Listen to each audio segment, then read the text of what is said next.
Salam saudara, firman Tuhan berkata, karena yang diucapkan mulut meluap dari hati.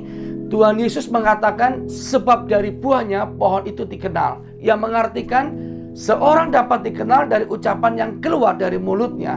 Seorang pengikut Kristus, kita diingatkan untuk berhati-hati untuk menyampaikan dan mendengar setiap kata yang keluar dari bibir kita.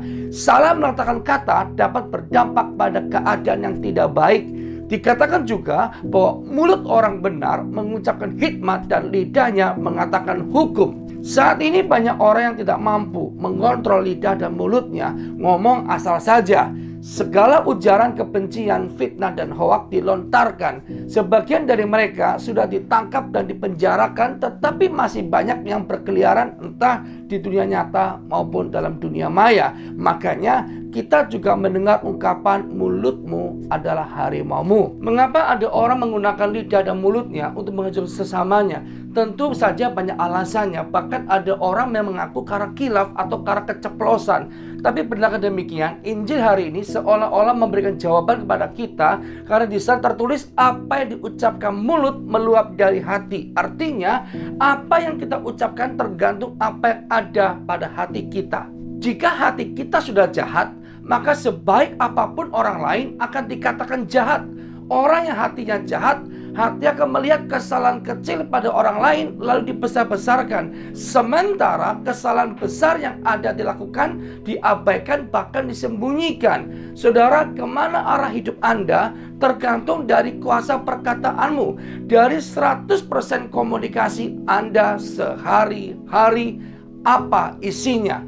Pahamilah bahwa perkataan Anda sangat berkaitan erat dengan hati Anda, yang mudah dipengaruhi dari apa yang Anda dengar, Anda baca, dan Anda lihat. Dikatakan, hai saudara-saudara yang kukasihi, ingatlah hal ini, setiap orang hendaklah cepat untuk mendengar, tetapi lambat untuk berkata-kata dan juga lambat untuk marah. Karena Tuhan Allah telah memberikan kepadaku lidah seorang murid, supaya dengan perkataan aku dapat memberi semangat baru kepada orang yang letih lesu.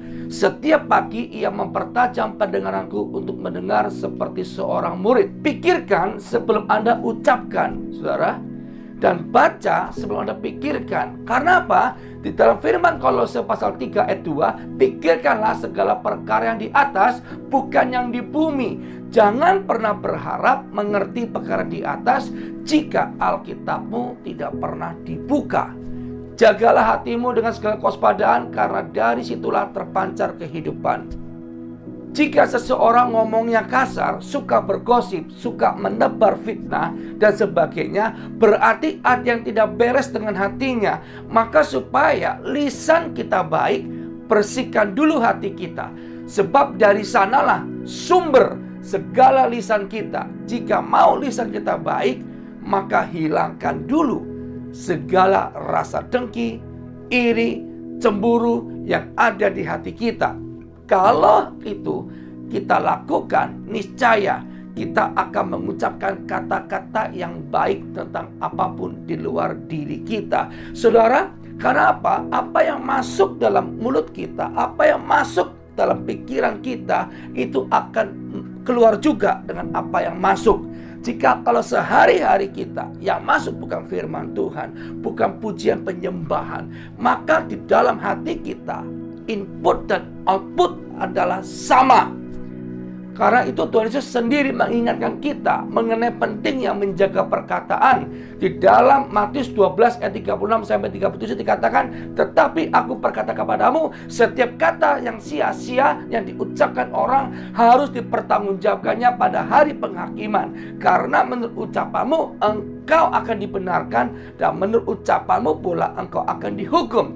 Jangan sampai ketika kita menghadapi penghakiman, kita akan dihadapkan pada daftar panjang perkataan yang sia-sia yang pernah kita ucapkan selama kita hidup.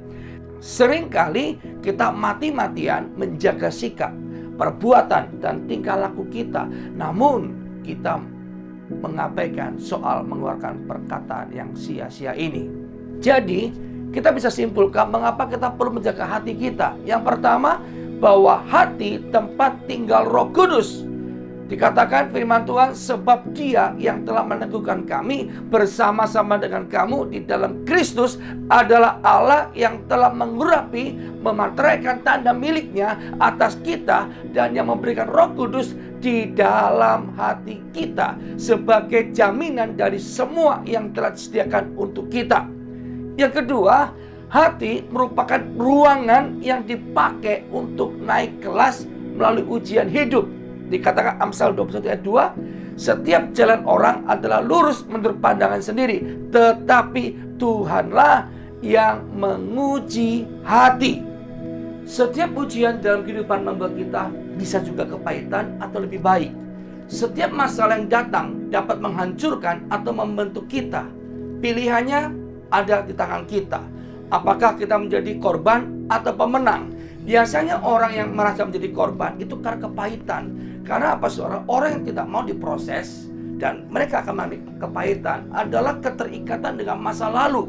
Sedangkan yang menjadi lebih baik adalah investasi untuk masa depan. Nah, yang ketiga, hati adalah tempat untuk mengenal Tuhan dan bertobat. Dikatakan dalam Yeremia 24 ayat 7, aku akan memberi mereka suatu hati untuk mengenal aku, yaitu bahwa akulah Tuhan, mereka akan menjadi umatku, dan aku ini akan menjadi Allah mereka, sebab mereka akan bertobat kepadaku dengan segenap hatinya. Saudara, saya mau ingatkan saudara bahwa hati saudara mau baik atau tidak tergantung dengan apa yang asumsi yang sering Anda masuk dalam kehidupan kita. Kalau hati Anda sudah rusak, maka mata Anda, mulut Anda, telinga Anda akan terusak. Kalau saudara sudah punya kebencian, apapun yang kau lihat akan menjadi sebuah kebencian bagi saudara. Saudara akan lebih mudah kepahitan. Dan biasanya orang yang hatinya kotor, dia tidak mau diproses.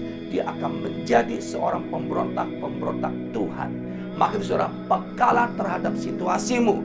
Jika pencobaan atau ujian hidup yang telah engkau doakan tidak kunjung berubah, mungkin yang Tuhan mau bukanlah merubah situasi tersebut, namun merubah hatimu untuk menerima situasi tersebut. Ubahlah hatimu.